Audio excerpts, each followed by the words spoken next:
पतितुनभावेदं गोपिकाल्पी गणपतिरभिजन्तु जायते प्राज्ञमूर्तिः सकलवचनचेतो देवता भारती सा मम वचसिद्धन्तां सन्निधिं मानसे च तपो विद्याविरक्त्यासद्गुणोऽघाकरानहं वादिराजगुरून् वन्दे हयग्रीवपदाश्रयान् पूज्याय राघवेन्द्राय सत्यधर्मरताय च भजतां कल्पवृक्षाय नमतां कामधेनवे ब्रह्मचर्यहरिप्रेतिसुविद्यावादशालिनः इष्टदान् कष्टहर्तॄन्नः विद्यामान्यान् मुनीन् नमः। श्रीगुरुभ्यो नमः। हरिः ओम्।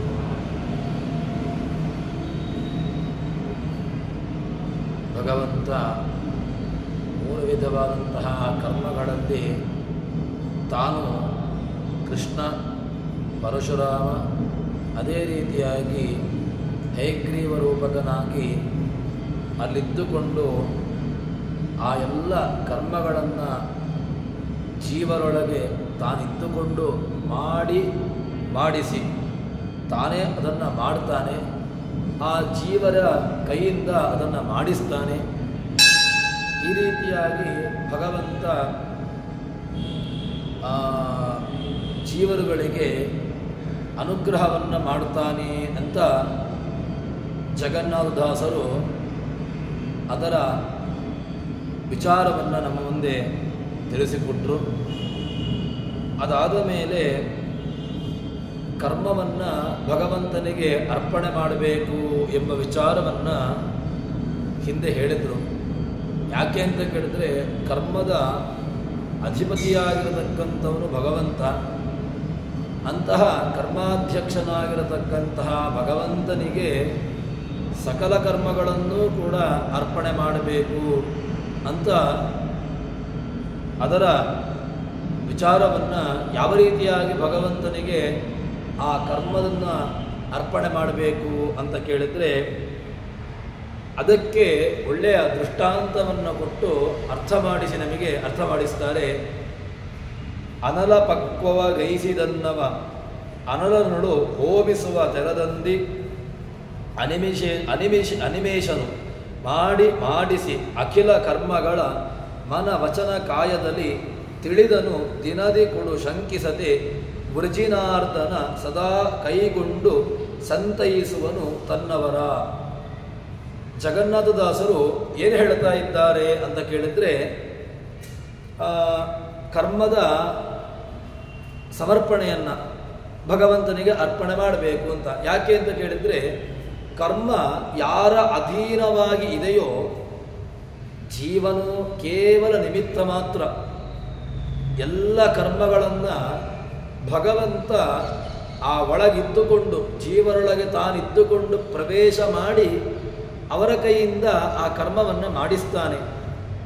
ಅಂತಹ ಭಗವಂತನಿಗೆ ಎಲ್ಲ ಕರ್ಮಗಳನ್ನು ಕೂಡ ಏನೆಲ್ಲ ಜೀವನು ಕಾರ್ಯಗಳನ್ನು ಮಾಡ್ತಾನೋ ಅದನ್ನು ಅರ್ಪಣೆ ಮಾಡಬೇಕು ಅಂತ ಹೇಳಿದ್ದ ರೀತಿಯನ್ನು ಹೇಳ್ತಾರೆ. ಅನಲ ಪಕ್ವವ ಗೈಸಿದನ್ನವ ಅನಲನೊಳು ಹೋಮಿಸುವ ತೆರದಂತ ಅನಿಮಿಶೇಷನು. ಏನು ದೃಷ್ಟ ಅಂತ ಹೇಳ್ತಾರೆ. ನಾವು ಹವಿರ್ಸನ್ನು ಯಾವುದೋ ಒಂದು ಅಗ್ನಿಯಲ್ಲಿ ಹೋಮವನ್ನು ಮಾಡಲಿಕ್ಕೋಸ್ಕರವಾಗಿ ಏನು ಮಾಡ್ತೇವೆ, ಹವಿಸ್ಸನ್ನು ಪಕ್ವ ಮಾಡ್ತೇವೆ. ಅಂದರೆ ಯಾವುದೋ ಅನ್ನಾದಿಗಳನ್ನು ನಾವು ಆ ಅಗ್ನಿಯ ಮೂಲಕವಾಗಿ ಅಗ್ನಿಯಲ್ಲಿ ಅಕ್ಕಿಯನ್ನು ಇಟ್ಟು ತನ್ಮೂಲಕವಾಗಿ ಅಗ್ನಿಯಲ್ಲಿ ಅದನ್ನು ಬೇಯಿಸಿ, ಅಂದರೆ ಅದನ್ನು ಪಕ್ವ ಮಾಡಿ, ಅದಾದ ಮೇಲೆ ಏನು ಮಾಡ್ತೇವೆ, ಆ ಅನ್ನವನ್ನು ಮತ್ತೆ ಸಂಸ್ಕೃತವಾಗಿರತಕ್ಕಂತಹ ವನ್ನಿಯಲ್ಲಿ ಏನು ಸಂಸ್ಕರಿಸಲ್ಪಟ್ಟಂತಹ ವನ್ನಿ, ಒಳ್ಳೆಯ ಆ ವನ್ನಿಯಲ್ಲಿ ಆ ಹವಿರ್ಭಾಗವನ್ನು ಅರ್ಪಣೆ ಮಾಡ್ತೇವೆ. ಯಾವುದೋ ಒಂದು ದೇವತಾ ನಿಮಿತ್ತಕವಾಗಿ ಅದನ್ನು ಹೇಳಿಕೊಂಡು ಆ ಹವಿರ್ಸನ್ನು ಅಲ್ಲಿ ನೀಡ್ತೇವೆ. ಇಲ್ಲಿ ಏನು ಹೇಳಲಿಕ್ಕೆ ಹೊರಟಿದ್ದಾರೆ ಅಂತ ಕೇಳಿದರೆ, ಈ ಅಗ್ನಿಯಲ್ಲಿ ಬೇಯಿಸಿರತಕ್ಕಂತಹ ಏನು ಅನ್ನಾದಿಗಳಿದೆ, ಹವಿಸ್ಸಿದೆ, ಅದನ್ನು ಮತ್ತೆ ಪುನಃ ನಾವು ಅಗ್ನಿಯಲ್ಲಿ ಆಹುತಿ ನೀಡುತ್ತೇವೆ. ಅದೇ ರೀತಿಯಾಗಿ ಈ ದೃಷ್ಟಾಂತವನ್ನು ನಮ್ಮಲ್ಲಿ ನಾವು ಅನ್ವಯ ಮಾಡಿಕೊಳ್ಳೋದು ಅಂತಾದರೆ, ಅನಿಮಿಶೇಷನು ಮಾಡಿಸಿದ ಅಖಿಲ ಕರ್ಮಗಳ ಜೀವನಲ್ಲಿ ಇದ್ದುಕೊಂಡು ಬೇರೆ ಬೇರೆ ರೀತಿಯಾಗಿರತಕ್ಕಂತಹ ಕರ್ಮವನ್ನು ಮಾಡಿಸ್ತಾನೆ. ಅಖಿಲ ಕರ್ಮಗಳ ನಮ್ಮಲ್ಲಿ ಭಗವಂತ ಕಾಯಿಕವಾಗಿ, ವಾಚಿಕವಾಗಿ, ಮಾನಸಿಕವಾಗಿ ಹೀಗೆ ಬೇರೆ ಬೇರೆ ರೀತಿಯಾಗಿ ನಾವು ಕರ್ಮಗಳನ್ನು ಮಾಡ್ತೇವೆ. ಕಾಯಿಕವಾಗಿರತಕ್ಕಂತಹ ಕರ್ಮಗಳೂ ಇದೆ, ವಾಚಿಕವಾಗಿರತಕ್ಕಂತಹ ಕರ್ಮಗಳೂ ಇದೆ. ಅದೇ ರೀತಿಯಾಗಿ ಒಂದಷ್ಟು ಮಾನಸಿಕವಾಗಿರತಕ್ಕಂತಹ ಮನೋಸಂಬಂಧಿಯಾಗಿರತಕ್ಕಂತಹ ಕರ್ಮಗಳೂ ಇದೆ. ಈ ಎಲ್ಲ ಕರ್ಮಗಳೂ ಕೂಡ ಭಗವಂತ ಮಾಡಿಸ್ತಾನೆ. ಅದನ್ನು ಏನು ಮಾಡಬೇಕು ನಾವು ಅಂತ ಕೇಳಿದರೆ, ಅದನ್ನು ಭಗವಂತನಿಗೆ ಅರ್ಪಣೆ ಮಾಡಬೇಕು. ಹೇಗೆ ಅಂತ ಕೇಳಿದರೆ, ಆ ಕರ್ಮದ ಅದರಲ್ಲಿ ಕರ್ಮವನ್ನು ಸಮರ್ಪಣೆ ಮಾಡುವಾಗ ಅಖಿಲ ಕರ್ಮಗಳ ಮನವಚನ ಕಾಯದಲ್ಲಿ, ಮನಸ್ಸಿನಲ್ಲಿ, ವಚನದಲ್ಲಿ, ಕಾಯದಲ್ಲಿ ಎಲ್ಲ ರೀತಿಯಾಗಿರ್ತಕ್ಕಂತಹ ಕರ್ಮಗಳು ಹೇಗೆ ಮಾಡಬೇಕು ಅಂತ ಕೇಳಿದರೆ, ಯಾವುದೇ ರೀತಿಯಾಗಿ ಶಂಕೆಯನ್ನು ಮಾಡಬಾರದು. ಅಂದರೆ ಕರ್ಮವನ್ನು ಶಂಕೆ ಇಟ್ಟುಕೊಂಡು, ಅಂದರೆ ಕರ್ಮ ಮಾಡಿಸಿದಕ್ಕಂತಹ ಭಗವಂತನಿಗೇನೆ ಅರ್ಪಣೆ ಮಾಡಬೇಕೋ ಬೇಡವೋ, ಅಥವಾ ಸಂಶಯ ಜ್ಞಾನದಿಂದಾಗಿ ನಾವು ಭಗವಂತನಿಗೆ ಅರ್ಪಣೆ ಮಾಡಿದ್ರೂ ಕೂಡ ಆವಾಗ ಆ ಕರ್ಮದ ಫಲ ನಮಗೆ ಸಿಗೋದಿಲ್ಲ. ಅದಕ್ಕೋಸ್ಕರ ಕರ್ಮದವನ್ನು ಮಾಡಿದಾಗ ಯಾವುದೇ ರೀತಿಯಾಗಿ ಅದರಲ್ಲಿ ಸಂಶಯವನ್ನು ಪಟ್ಟುಕೊಳ್ಳದೆ ಪೂರ್ಣವಾಗಿ ಆ ಕರ್ಮದ ಅಧಿಪತಿಯಾಗಿರ್ತಕ್ಕಂತಹ ಭಗವಂತನಿಗೇನೆ ಯಾವುದೇ ಕರ್ಮಗಳಿರಲಿ, ಆ ಎಲ್ಲ ಕರ್ಮಗಳನ್ನು ಕೂಡ ಅವನಿಗೆ ಅರ್ಪಣೆ ಮಾಡಿ, ಮತ್ತೆ ಸರಿ ಮಾಡಿದ್ದರಿಂದಾಗಿ ಏನಾಗಿದೆ ಅಂತ ಕೇಳಿದರೆ, ತಿಳಿದನು ದಿನದಿ ಕೊಡು ಶಂಕಿಸದೆ ಬೃಜಿನಾರ್ದನ. ಭಗವಂತನಿಗೆ ಹೆಸರೇನು ಅಂತ ಕೇಳಿದರೆ ಬೃಜಿನಾರ್ದನ ಅಂತ. ಅಂದರೆ ಬೃಜಿನ ಶಬ್ದಕ್ಕೆ ದೋಷಗಳು ಅಂತ ಅರ್ಥ. ದೋಷಗಳನ್ನು ಮರ್ದನ ಮಾಡುವವನು ಭಗವಂತ. ನಮ್ಮಲ್ಲಿರತಕ್ಕಂತಹ ದೋಷಗಳನ್ನು ದೂರ ಮಾಡಿ ಅದನ್ನು ಪೂರ್ಣವಾಗಿ ನಾಶ ಮಾಡಿ ಭಗವಂತ ನಮಗೆ ಮೋಕ್ಷಾದಿಗಳನ್ನು ಕೊಡ್ತಾನೆ. ಅಂತಹ ಭಗವಂತನಿಗೆ ಬೃಜಿನಾರ್ದನ, ಪಾಪನಾಶಕನಾಗಿರತಕ್ಕಂತಹ, ಜೀವನದಲ್ಲಿರತಕ್ಕಂತಹ ಪಾಪಗಳನ್ನು ನಾಶ ಮಾಡಿ ಪೂರ್ಣವಾಗಿ ಆ ಭಗವಂತನಿಗೆ ಕರ್ಮವನ್ನು ಅರ್ಪಣೆ ಮಾಡಬೇಕು. ಅರ್ಪಣೆ ಮಾಡಿದ್ರಿಂದಾಗಿ ಏನಾಗ್ತದೆ? ಸಂತೈಸುವನು ತನ್ನವರ. ಇದನ್ನು ಮಾಡುವುದು ಯಾವತ್ತೂ ಕೂಡ ಸಾತ್ವಿಕರು ಮಾತ್ರ. ಸಾತ್ವಿಕರು ಅವರಿಗೆ ಪ್ರಜ್ಞೆ ಇರ್ತದೆ. ಅಂದರೆ ಒಳ್ಳೆಯ ಆಲೋಚನೆ ಮಾಡುವಂತಹ ಸಾಮರ್ಥ್ಯದಿಂದಾಗಿ ಅವರೇನು ಮಾಡ್ತಾರೆ ಅಂತ ಕೇಳಿದರೆ, ಭಗವಂತ ನಮ್ಮಲ್ಲಿದ್ದುಕೊಂಡು ಕರ್ಮವನ್ನು ಮಾಡ್ತಾನೆ, ಮಾಡಿಸ್ತಾನೆ ಎಂಬಂತಹ ಒಂದು ಇದಮಿತ್ತಂ ನಿಶ್ಚಯಾತ್ಮಕವಾದಂತಹ ಜ್ಞಾನವನ್ನು ಪಡೆದುಕೊಂಡಿರ್ತಾರೆ.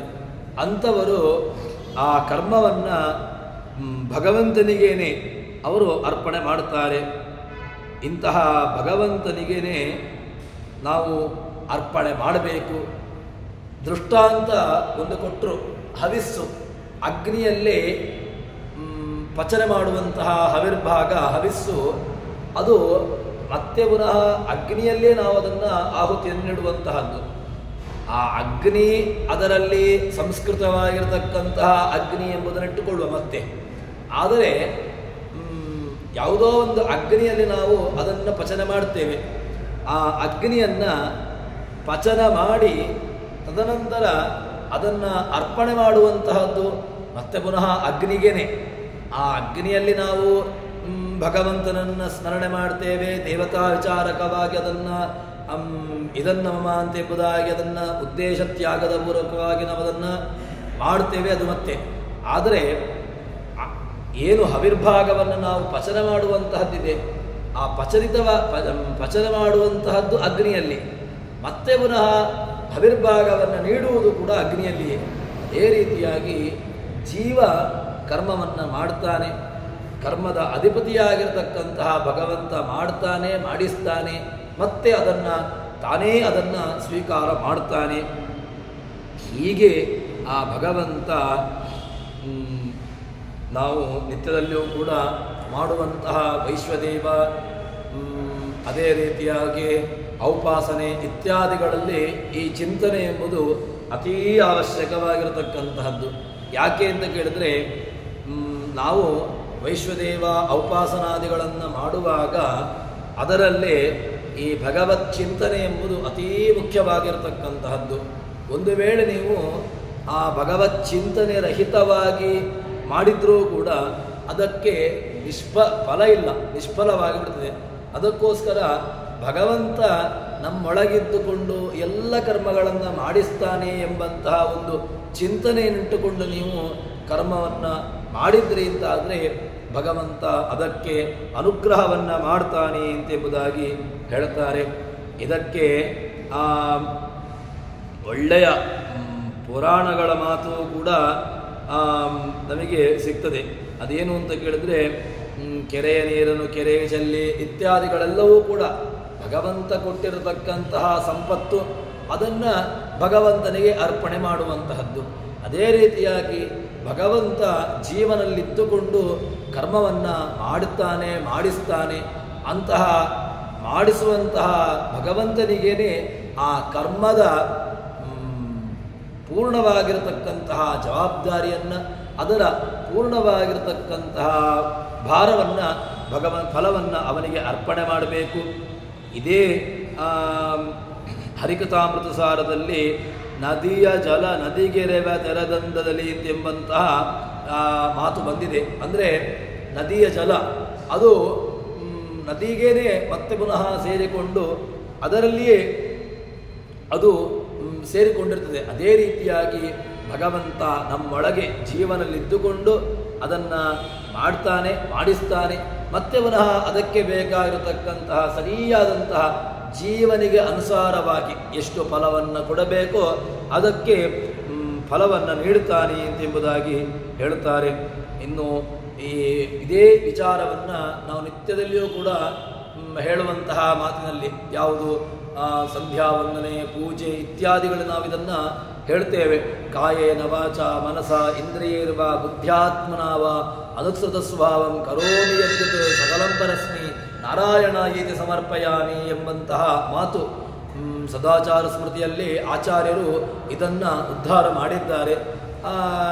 ಏನು ನಾವು ಕಾಯಿಕವಾಗಿರತಕ್ಕಂತಹ, ವಾಚಿಕವಾಗಿರತಕ್ಕಂತಹ, ಮನೋಸಂಬಂಧಿಯಾಗಿರತಕ್ಕಂತಹ ಕರ್ಮಗಳು, ಅದನ್ನು ಬುದ್ಧಿಯ ಆತ್ಮನಾವ ಅನುಸೃತ ಸ್ವಭಾವ, ಬುದ್ಧಿಪೂರ್ವಕವಾಗಿ ಮತ್ತು ಆತ್ಮನಲ್ಲಿ ಇತರ ಎಲ್ಲ ಕರ್ಮಗಳನ್ನು ಕೂಡ ಭಗವಂತನಿಗೆ ನಾರಾಯಣ ಈತ ಸಮರ್ಪಯಾಮಿ ಅಂತ ಎಂಬುದನ್ನು ಭಗವಂತನಿಗೇನೆ ಆ ಕರ್ಮದ ಫಲವನ್ನು, ಕರ್ಮದ ಪೂರ್ಣವಾಗಿರತಕ್ಕಂತಹ ಜವಾಬ್ದಾರಿಯನ್ನು ಭಗವಂತನಿಗೆ ನೀಡಬೇಕು ಎಂಬಂತಹ ವಿಚಾರವನ್ನು ನಮಗೆ ದಾಸರು ಇದರಲ್ಲಿ ತಿಳಿಸಿಕೊಡ್ತಾರೆ. ಅದಾದ ಮೇಲೆ ಹೀಗೆ ಕರ್ಮದ ಸಮರ್ಪಣೆಯನ್ನು ಭಗವಂತನಿಗೆ ಅರ್ಪಣೆ ಮಾಡಬೇಕು ಅಂತ ಹೇಳಿದ ನಂತರ ಯದನ್ನಾತ್ ಕುರುತೆ ಪಾವಂ ತದನ್ನಾತ್ ಪ್ರತಿಮುಚ್ಯತೆ, ಯತ್ರಾತ್ರಿಯಾತ್ ಕುರುತೆ ಪಾವಂ ತದತ್ರಾತ್ರಿಯಾ ಪ್ರತಿಮುಚ್ಯತೆ ಇತ್ಯಾದಿ ಮಾತುಗಳು ಕೂಡ ಏನು ನಮಗೆ ಆ ಭಗವಂತ ನಮ್ಮಿಂದ ಮಾಡಿಸುವಂತಹ ಕರ್ಮಗಳು, ಆ ಎಲ್ಲ ಕರ್ಮಗಳ ಫಲವನ್ನು, ಆ ಕರ್ಮದ ಪೂರ್ಣವಾಗಿರತಕ್ಕಂತಹ ಫಲವನ್ನು, ಜವಾಬ್ದಾರಿಯನ್ನು ಭಗವಂತನಿಗೆ ಅರ್ಪಣೆ ಮಾಡಬೇಕು ಎಂಬ ವಿಚಾರವನ್ನು ಹೇಳಿದ ನಂತರ ಮುಂದೆ ಜೀವನ ಪರಿಮಾಣ, ಜೀವನ ಪರಿಮಾಣ ಎಂತಹದ್ದು, ಜೀವ ಅಣುಪರಿಮಾಣ ಅಂತ ಎಂಬುದನ್ನು ನಾವು ಕೇಳಿದ್ದೇವೆ. ಆದರೆ ಅದರ ವಿಚಾರವನ್ನು ಇಲ್ಲಿ ಹೇಳ್ತಾರೆ. ಕುದುರೆ ಬಾಲದ ಕೊನೆಯ ಕೂದಲ ತುದಿ ವಿಭಾಗವ ಮಾಡಿ ಶತವಿಧ ಅದರೊಳೊಂದನು 100 ಭಾಗವ ಮಾಡಲೆಂತಹದು ವಿಧಿಭವಾದಿ ಸಮಸ್ತ ದಿವಿಜರ ಮೊದಲು ಮಾಡಿ ತೃಣಾಂತ ಜೀವರೊಳಧಿಕ ನ್ಯೂನತೆ ಇಲ್ಲವೆಂದಿಗೂ ಜೀವ ಪರಿಮಾಣ. ಜೀವನ ಪರಿಮಾಣ ಎಂತಹದ್ದು? ಜೀವ ಎಷ್ಟು ಪರಿಮಾಣ ಉಳ್ಳವನು ಅಂತ ಕೇಳಿದ್ರೆ ಅದನ್ನು ಒಳ್ಳೆಯ ಒಂದು ದೃಷ್ಟಾಂತವನ್ನು ಕೊಟ್ಟು ಹೇಳುತ್ತಾರೆ. ಯಾವುದು ಅಂತ ಕೇಳಿದ್ರೆ ವಾಲಾಗ್ರ ಶತಭಾಗಸ್ಯ ಶತಧಾ ಕಲ್ಪಿತಸ್ಯ ಚ ಭಾಗೋ ಜೀವ ಸ ವಿಜ್ಞೇಯ ಸ ಅನಂತ್ಯಾಯ ಕಲ್ಪತೆ. ಅಂದರೆ ಯಾವುದು? ಕುದುರೆ, ಅದರ ಆ ಬಾಲದ ತುದಿಯಲ್ಲಿರತಕ್ಕಂತಹ ಒಂದು ಕೂದಲು, ಅದನ್ನು 100 ಭಾಗ ಮಾಡಿದಾಗ ಅದರ ಸೂಕ್ಷ್ಮವಾಗಿರತಕ್ಕಂತಹ ಭಾಗ 100ನೇ 1 ಭಾಗ ಅದು ಏನಾಗಿದೆ? ಬ್ರಹ್ಮ ರುದ್ರ ಸಮಸ್ತ ದೇವತೆಗಳಿಂದ ಆರಂಭಿಸಿಕೊಂಡು ತೃಣಪರ್ಯಂತ ಇರತಕ್ಕಂತಹ ಜೀವನ ಪರಿಮಾಣ ಅಂತ. ಅಂದರೆ ಜೀವ ಬೃಹತ್ ಪರಿಮಾಣ ಏನಲ್ಲ. ಅವನು ದೇವತೆಗಳಲ್ಲಿಯೂ ಕೂಡ ಒಂದೇ ರೂಪನಾಗಿರ್ತಾನೆ.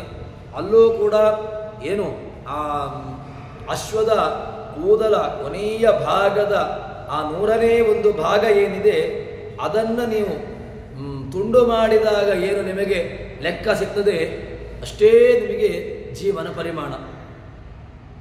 ಕುದುರೆಯಲ್ಲಿರ್ತಕ್ಕಂತಹ ಅಥವಾ ಅಶ್ವದಲ್ಲಿ ಆನೆಯಲ್ಲಿರ್ತಕ್ಕಂತಹ ಜೀವ ಅದು ದೊಡ್ಡದು, ಮನುಷ್ಯರಲ್ಲಿರ್ತಕ್ಕಂತಹ ಜೀವನ ಪರಿಮಾಣ ಅದು ಚಿಕ್ಕದು. ಈ ರೀತಿಯಾಗಿ ಯಾವ ಕಾಲಕ್ಕೂ ಕೂಡ ವ್ಯತ್ಯಾಸ ಎಂಬುದು ಇಲ್ಲವೇ ಇಲ್ಲ. ವ್ಯಾಸರು ಇದೇ ವಿಚಾರವನ್ನು ಅಣವಶ್ಚ ಅಂತ ಎಂಬಂತಹ ಸೂತ್ರದಲ್ಲಿ ಅದನ್ನು ಸ್ಪಷ್ಟಪಡಿಸ್ತಾರೆ.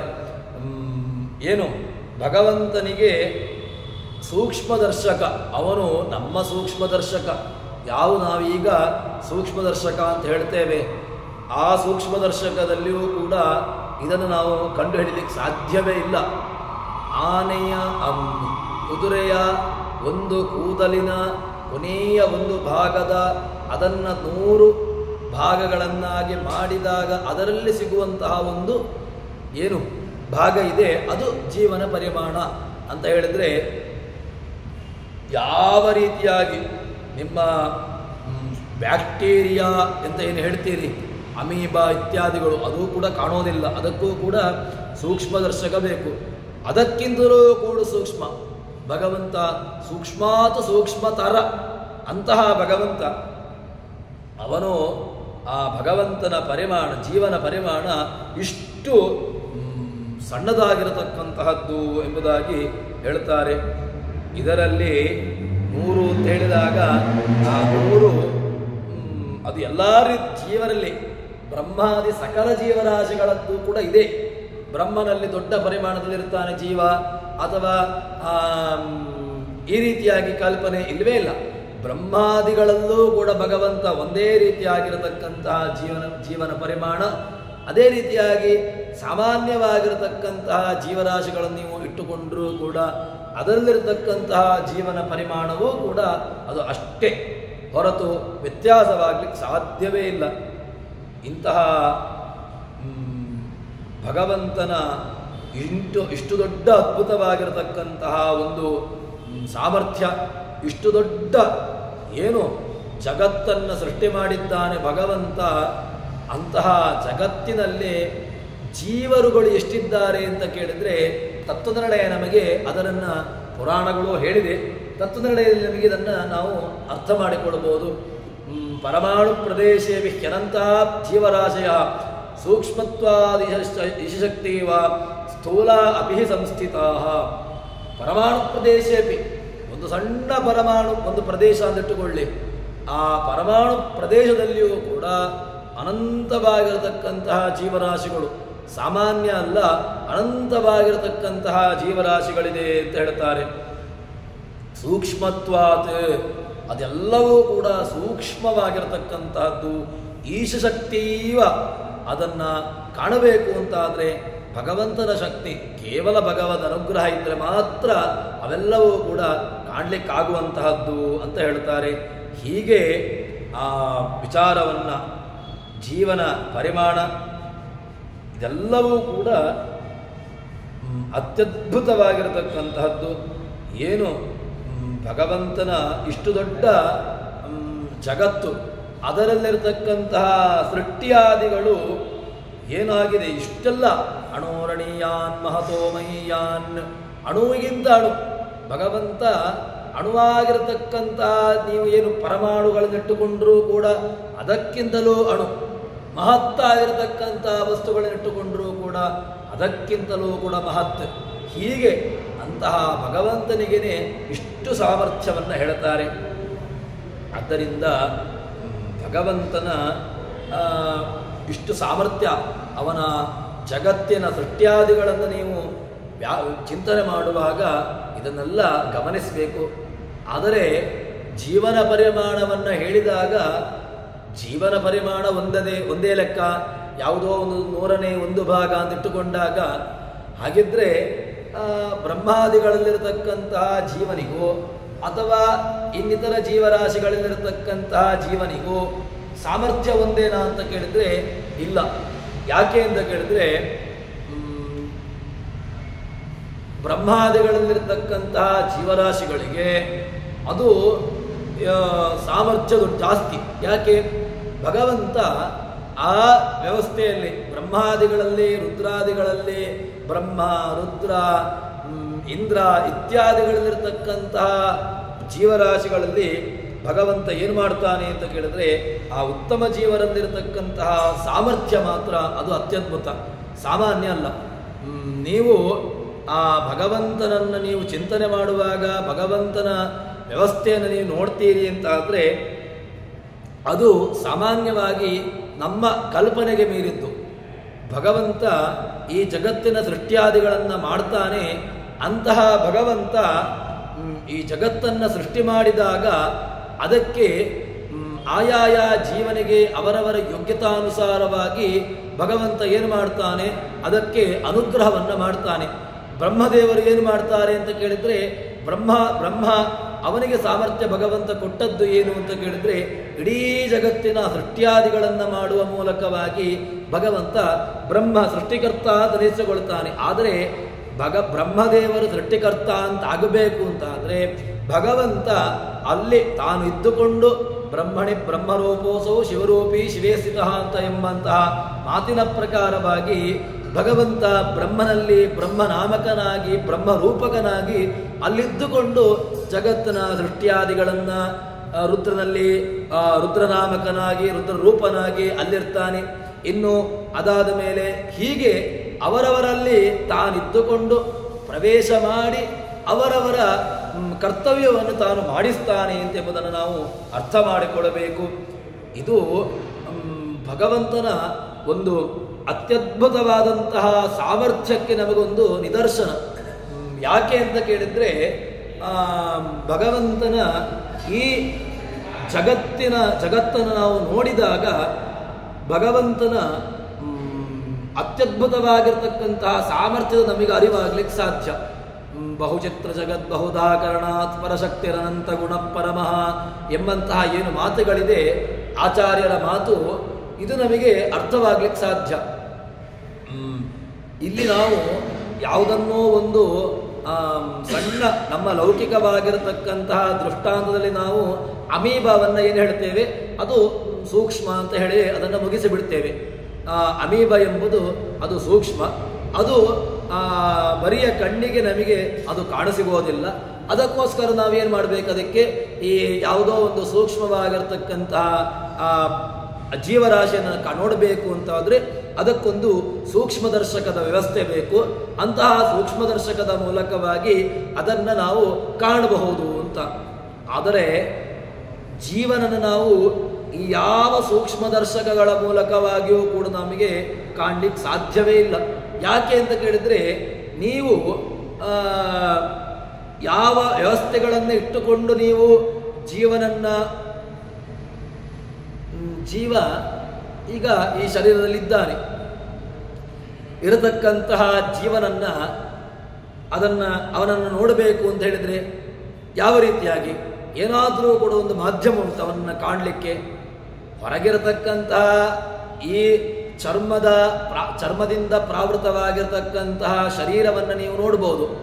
ಅದರಲ್ಲಿ ಒಳಗಿರತಕ್ಕಂತಹ ಏನು ಜೀವನನ್ನು ಕಾಣಬೇಕಾ ಅಂತ ಕೇಳಿದರೆ ಜೀವನನ್ನು ಕಾಣಲಿಕ್ಕೆ ಸಾಧ್ಯವೇ ಇಲ್ಲ.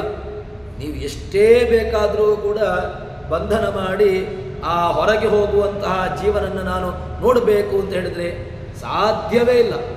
ಯಾವ ವ್ಯವಸ್ಥೆಗಳನ್ನು ಬೇಕಾದರೂ ಮಾಡಿ ನಾನು ಹೊರಗೆ ಹೋಗತಕ್ಕಂತಹ ಜೀವರಾಶಿಯನ್ನು ಕಾಣಬೇಕು ಅಥವಾ ನನ್ನ ಬಂಧಿಸಬೇಕು ಅಂತ ಹೇಳಿದರೆ ಯಾವ ವ್ಯವಸ್ಥೆಗಳು ಸಾಧ್ಯವೇ ಇಲ್ಲ. ನಿಮ್ಮ ಯಾವ ಲೌಕಿಕ ಸಾಧನಗಳು ಕೂಡ ಯಾವ ಲೌಕಿಕವಾಗಿರತಕ್ಕಂತಹ ಒಂದಷ್ಟು ಸಲಕರಣೆಗಳು ಉಪಕರಣಗಳು ಈ ನಿಮ್ಮ ಜೀವನನ್ನು ಕಟ್ಟಿ ಹಾಕಲಿಕ್ಕೆ ಸಾಧ್ಯವೇ ಇಲ್ಲ. ಅಂತಹ ಭಗವಂತನಿಗೆ ಮಾತ್ರ ಇಂತಹ ಸಾಮರ್ಥ್ಯ. ಆಯಾಯ ಜೀವರಾಶಿಗಳನ್ನು ಆಯಾಯ ಶರೀರಕ್ಕೆ ಸರಿಯಾಗಿ ಭಗವಂತ ಅದನ್ನು ಸೇರಿಸ್ತಾನೆ. ಹೇಳಿದಲ್ವ ತತ್ವನಿರ್ಣಯದ ಮಾತು, ಪರಮಾಣು ಪ್ರದೇಶೇ ಅನಂತ ಜೀವರಾಶಯ ಅಂತ. ಅನಂತವಾಗಿರತಕ್ಕಂತಹ ಜೀವರಾಶಿಗಳಿದ್ದ ಮೇಲೆ ಅದರಲ್ಲಿ ಹಾಗಿದ್ರೆ ಯಾವುದೋ ಒಂದು ಜೀವಕ್ಕೇನೆ ಈಗ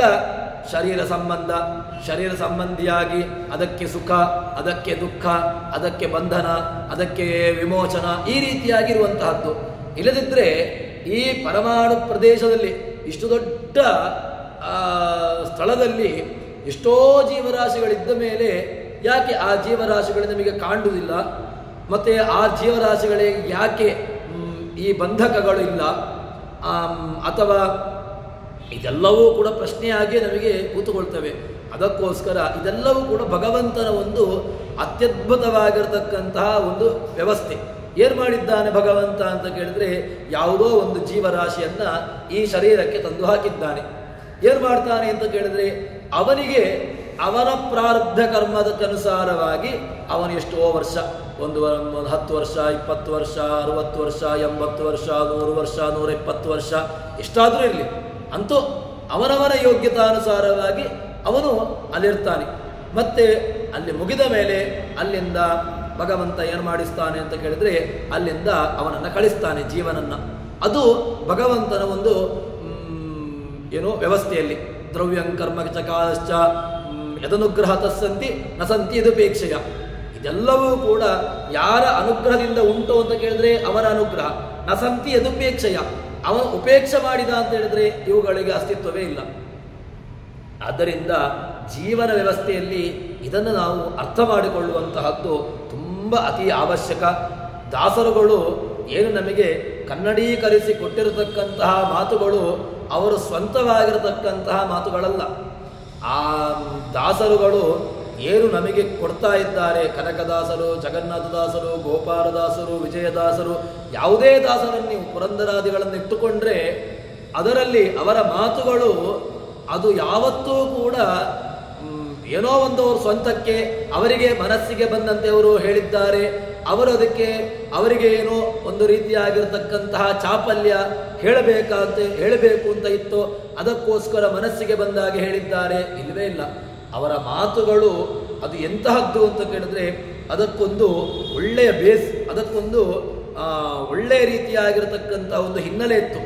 ಅವರ ಹಿನ್ನೆಲೆ, ಅವರ ಮಾತಿಗೆ ಯಾವುದಿತ್ತು ಅಂತ ಕೇಳಿದ್ರೆ, ಬೇಸ್ ಯಾವುದಿತ್ತು ಅಂತ ಕೇಳಿದ್ರೆ ಪುರಾಣಗಳು ಅಥವಾ ಉಪನಿಷತ್ತುಗಳು ಅಥವಾ ಇನ್ನಿತರ ಹೀಗೆ ಯಾವುದೋ ಒಂದನ್ನು ಅವರು ಅದಕ್ಕೆ ಸಹಕಾರಿಯನ್ನಾಗಿಟ್ಟುಕೊಂಡು ಅವರು ಮಾತನ್ನು ಆಡ್ತಾ ಇರತಕ್ಕಂತಹದ್ದು. ಅದೇ ರೀತಿಯಾಗಿ ಇಲ್ಲಿ ಜಗನ್ನಾಥದಾಸರು ಹೇಳುವಂತಹದ್ದು, ಆ ಕುದುರೆ ಬಾಲದ ಕೊನೆಯ ಕೂದಲ ತುದಿ ವಿಭಾಗವ ಮಾಡಿ, ಆ ಕುದುರೆಯ ಕೊನೆಯ ಭಾಗ ಬೈಲದ ತುದಿಯ ಭಾಗ ಅದನ್ನು ನೀವು 100 ವಿಭಾಗ ಮಾಡಿ ಅದರಲ್ಲಿರ್ತಕ್ಕಂತಹ ಒಂದು ಭಾಗ ಮಾಡಿ ಶತವಿಧ ಅದರೊಳೊಂದನ್ನು 100 ಭಾಗವ ಪುನಃ ಅದರಲ್ಲಿ ನೀವು ಒಂದು 100 ಭಾಗವನ್ನು ಮಾಡಿದರೆ ಅದರಲ್ಲಿ ಆ ಒಂದು ಭಾಗ ಏನಾಗಿದೆ ಕೇಳಿದ್ರೆ ವಿಧಿ ಭವಾದಿ ಸಮಸ್ತ ದಿವಿಜರ, ವಿಧಿ ಭವಾದಿಗಳು ಬ್ರಹ್ಮ ರುದ್ರಾದಿಗಳು ಯಾರಿದ್ದಾರೆ ಅವರ ಸಮಸ್ತ ದೇವತೆಗಳ ತೃಣಾಂತ ಜೀವರ ಎಲ್ಲ ನಮ್ಮಲ್ಲಿ ಇದನ್ನು ಕೊಟ್ಟಿದ್ದು ಯಾರಿಗೆ ತೃಣಾದಿಗಳಿಗೆ, ಗಿಡಕ್ಕೆ ಅಥವಾ ಮರಕ್ಕೆ ಜೀವ ಉಂಟು ಅಂತ ಹೇಳಲಿಕ್ಕೆ ಯಾವುದೋ ಒಬ್ಬ ಲೌಕಿಕವಾಗಿರತಕ್ಕಂತಹ ಒಬ್ಬ ವಿಜ್ಞಾನಿ ಅಥವಾ ಅವನು ಬೇಕಾಗಿರಲಿಲ್ಲ. ಯಾಕೆ ಅಂತ ಕೇಳಿದರೆ ನಮ್ಮ ಈ ಸಿದ್ಧಾಂತವನ್ನು ವೇದವ್ಯಾಸರೇ ಕೊಟ್ಟಿದ್ದಾರೆ. ಯಾವುದು ಅಂತ ಕೇಳಿದರೆ ಈ ಗಿಡ ಮರ ಇತ್ಯಾದಿಗಳಿಗೂ ಕೂಡ ಜೀವ ಇದೆ. ಅದು ತಮ್ಮ ತಮ್ಮ ಕಾರ್ಯವನ್ನು ಅದು ಬೆಳೀತದೆ. ಅದನ್ನು ಹೇಳಲಿಕ್ಕೆ ನಾವು ನಂಬಿಕೊಂಡದ್ದು, ನಾವು ಒಪ್ಪಿಕೊಂಡದ್ದು ಎಲ್ಲಿಂದ ಅಂತ ಕೇಳಿದರೆ ಯಾವುದೋ ಒಬ್ಬ ಲೌಕಿಕವಾಗಿರತಕ್ಕಂತಹ ವಿಜ್ಞಾನಿ ಅವನು ಹೇಳಿದ. ಗಿಡ ಮರ ಇತ್ಯಾದಿಗಳು ಬೆಳೀತಾ ಉಂಟು, ಅದರಲ್ಲಿ ಶಕ್ತಿ, ಅದರಲ್ಲಿ ಏನೋ ಒಂದು ಜೀವರಾಶಿಗಳು ಉಂಟು ಅಂತ ಹೇಳಿಕೊಂಡು ಅವನು ಹೇಳಿದ. ಅದನ್ನು ನಾವು ಒಪ್ಪಿಕೊಂಡೆವು. ಆದರೆ ವ್ಯಾಸರು ಈ ಮಾತನ್ನು ನಮಗೆ ಮೊದಲೇ ಹೇಳಿದ್ದಾರೆ. ಅದನ್ನು ಜಗನ್ನಾಥದಾಸರು ನಮಗೆ ತಿಳಿಸಿಕೊಡುತ್ತಾರೆ. ವಿಧಿಭವಾದಿ ಸಮಸ್ತ ದಿವಿಜರ ಮೊದಲು ಮಾಡಿ ತೃಣಾಂತ ಜೀವರುಳು, ತೃಣಾಂತ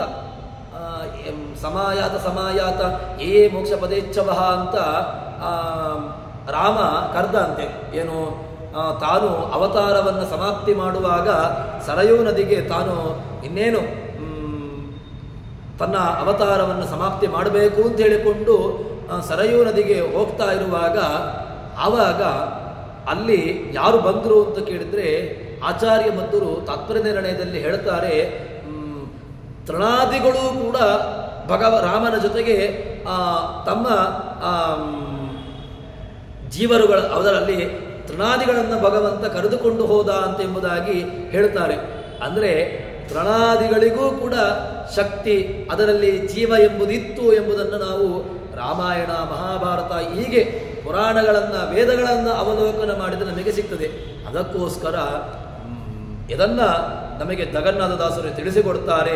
ವಿಧಿಭವಾದಿ ಸಮಸ್ತ ದಿವಿಜರ ಮೊದಲು ಮಾಡಿ, ಅಲ್ಲಿ ಆರಂಭದಲ್ಲಿ ದೊಡ್ಡ ಕಕ್ಷೆಯನ್ನಿಟ್ಟುಕೊಂಡ್ರು. ಯಾರು? ವಿಧಿ.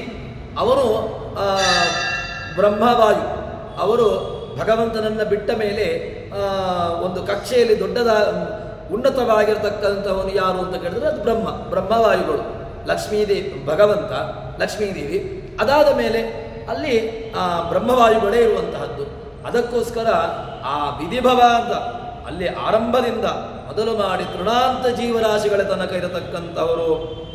ಜೀವರೊಳಗೆ ಅಧಿಕ ನ್ಯೂನತೆ, ಭಗವಂತ ಒಂದರಲ್ಲಿ ಅಧಿಕವಾಗಿ ಒಂದರಲ್ಲಿ ನ್ಯೂನತೆ. ಅಂದರೆ ಬ್ರಹ್ಮನಲ್ಲಿರತಕ್ಕಂತಹ ಜೀವನು ದೊಡ್ಡದು, ಅಥವಾ ತೃಣಾದಿಗಳಲ್ಲಿರತಕ್ಕಂತಹ ಜೀವರಾಶಿ ಅದು ಚಿಕ್ಕದು, ಅಥವಾ ಆನೆಯಲ್ಲಿರತಕ್ಕಂತಹ ಜೀವದ ಪರಿಮಾಣ ದೊಡ್ಡದು, ಅಥವಾ ಇನ್ನಿತರ ಯಾವುದೋ ಒಂದು ಕಣ್ಣಿಗೆ ಕಾಣದೇ ಇರತಕ್ಕಂತಹ ಅಥವಾ ಭೂಮಿಯಲ್ಲಿ ಹರಿಯತಕ್ಕಂತಹ ಯಾವುದೋ ಒಂದು ಕ್ರಿಮಿಯಲ್ಲಿರ್ತಕ್ಕಂತಹ ಜೀವ ಚಿಕ್ಕದು, ಇಲ್ಲವೇ ಇಲ್ಲ.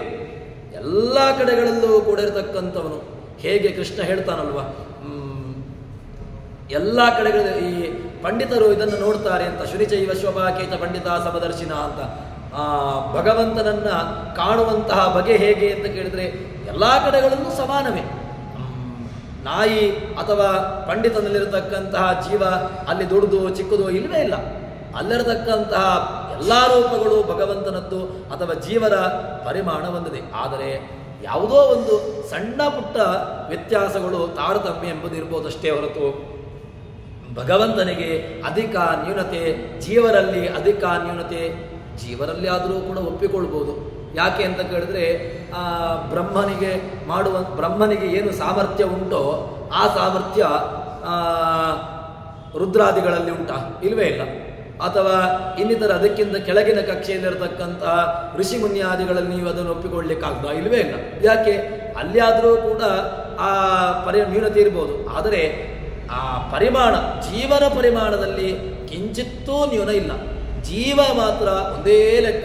ನೀವು ಬ್ರಹ್ಮನಲ್ಲಿ ಏನು ಜೀವನನ್ನು ಲೆಕ್ಕ ಇಟ್ಟುಕೊಂಡಿದ್ದೀರಿ ಅದೇ ಪರಿಮಾಣ ಅದು ಬ್ರಹ್ಮ, ರುದ್ರ, ಇಂದ್ರ, ಇನ್ನಿತರ ಎಲ್ಲ ಜೀವರಾಶಿಗಳಿರತಕ್ಕಂತಹ ಪರಿಮಾಣ ಒಂದೇ ಎಂಬುದನ್ನು ದಾಸರು ಹೇಳ್ತಾರೆ.